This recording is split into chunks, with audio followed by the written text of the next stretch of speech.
Okay everyone, back with a quick update. I stripped all the body and the tank off of this thing. I also stripped off the clutch cover for the automatic transmission drive assembly. We've got, this engine's going to have to come apart. This is moving. I don't know if you guys can see that. It's got slack in there. So the bottom end of the engine's probably got some issues that need to be addressed. No, shouldn't be too big of an issue if it runs and hasn't locked up, but it definitely needs to come apart. So this is what it looks like, completely stripped naked, I guess you can say. You know, it's actually not anything too overly, to get overly excited about. But what I wanted to show you is, back in the early 80s, Polaris made a three-wheeler. I forget the name of it. Look it up. You'll find it. It was in the Trail Boss 250 and that three-wheeler were the same exact thing. The only difference was, if you look here at the front, basically they took the three-wheeler frame and made this contraption on the front. These would be your down tubes right here for your three-wheeler frame. So everything forward of that is what they added to turn it into a quad. So I wanted to show you that. The other thing, I'm going to have to completely rebuild the front end on this, which is fine. I notice here the shocks are jammed. I talked about that in the other video. I got to put a lot of effort to get them to compress, and then they don't really want to come back up. And what I discovered is this strut over here is bent. This one is too, but that one's really bent. So I got to come up with something.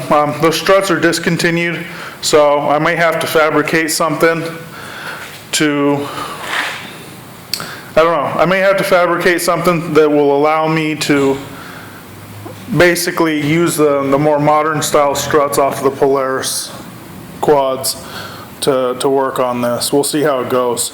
I got to get these off, and I got to do a bunch of measuring to make sure that I'm getting what I want, and then I got to figure out what I'm going to do as far as a mount.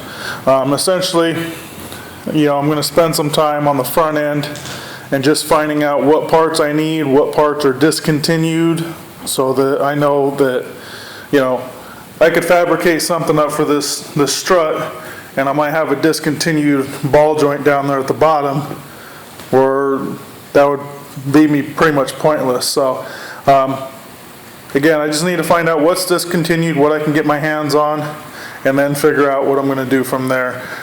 Worst case scenario, I get the whole spindle strut assembly and fabricate a mount to the factory arms.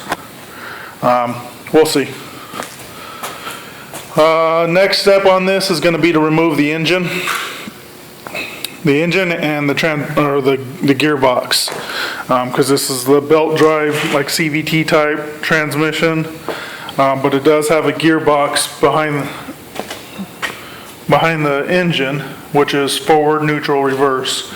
So I want to get that out of there. I want to inspect the frame really, really well, because if you look right here, get this to focus. I know you can see it, but we're not focusing. There we go. It's a nice crack right there. So I need to go through this whole thing, and I need to really, really inspect the frame, make sure that there's no other issues like that, and if there is, clean it up and weld it all back together. Then it's going to be time to sandblast the frame and paint it. Either paint it or send it off to powder coat. I don't know, we'll see. The frame and the wheels are going to be painted the same. I'm thinking I'm going to go with an orange color. We'll see though. I'm still debating that. Anyway, that's it for now. Subscribe, comment, like, and thanks for watching, and I'll talk to you guys later.